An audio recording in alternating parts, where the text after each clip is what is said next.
નમસ્કાર ફ્રેન્ડ, આપ સૌનું સ્વાગત છે આપણી એજ્યુકેશન ગુરુજી ચેનલમાં. મિત્રો, આજે આપણે અહીંયા ડેલી ઇંગ્લિશ સ્પીકિંગ સિરીઝનો 16મો ભાગ જોઈશું.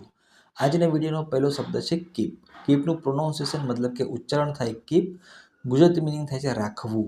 એક્ઝામ્પલ છે કીપ ધીસ ફાઇલ સેફ. એનો ગુજરાતી મતલબ થાય આ ફાઇલ સુરક્ષિત રાખો. બીજો શબ્દ છે રિલાય. પ્રોનાઉન્સિએશન રિલાય થાય છે. ગુજરાતી મિનિંગ થાય છે ભરોસો રાખવો. એક્ઝામ્પલ જોઈએ, યુ કેન રિલાય ઓન હિમ. એનો મતલબ થાય મિત્રો મને તેના પર ભરોસો રાખી શકો છો. મને તેના પર ભરોસો રાખી શકો છો.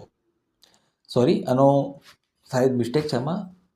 યુ કેન રિલાય ઓન હિમ મતલબ તમે એમના પર ભરોસો રાખી શકો છો. એવા ફરી કહું, રિલાય એનું પ્રોનાઉન્સિએશન રિલાય થાય, ગુજરાતી મિનિંગ ભરોસો રાખવો. એક્ઝામ્પલ થાય you can rely on him નો મતલબ થાય છે તમે એમના પર ભરોસો રાખી શકો છો. ત્રીજો શબ્દ છે ઇન્ક્વાયર.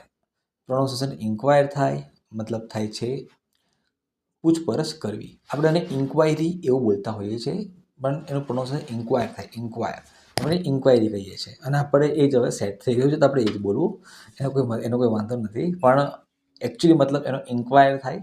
ગુજરાતી મિનિંગ છે પૂછપરછ કરવી. એનું એક્ઝામ્પલ જોઈએ મિત્રો, સી ઇન્ક્વાયર્ડ અબાઉટ ધ રિઝલ્ટ. તેણીએ પરિણામ વિશે પૂછપરછ કરી. આગળ શબ્દ છે ગવર્ન. ગવર્નનું પ્રોનાઉન્સિએશન ગવર્ન થાય. ગુજરાતી મિનિંગ થાય છે શાસન કરવું. એક્ઝામ્પલ જોઈએ મિત્રો, ધ કન્ટ્રી હેઝ ગવર્ન્ડ બાય લો. એનો મતલબ થાય છે દેશ કાયદા દ્વારા શાસિત થાય છે. પાંચમો અને છેલ્લો શબ્દ મિત્રો, નોલેજ. નોલેજનું પ્રોનાઉન્સિએશન નોલેજ થાય. ગુજરાતી મિનિંગ થાય છે જ્ઞાન. એનું એક્ઝામ્પલ જોઈએ, નોલેજ હેલ્પ્સ અસ ગ્રો. એનો મતલબ થાય જ્ઞાન આપણને વિકાસમાં મદદ કરે છે. તો કે મિત્રો, આજના વિડીયોમાં આટલું જ. અગર તમને મારો વિડીયો પસંદ આવ્યો તો લાઇક કરશો, તમારા ફ્રેન્ડ્સ ફેમિલી મિત્રોને શેર કરશો, અને આવું વિડીયો જોવા માંગતા હોય તો ચેનલને સબસ્ક્રાઈબ કરશો. મળીએ નેક્સ્ટ વિડીયોમાં. ત્યાં સુધી બાય બાય.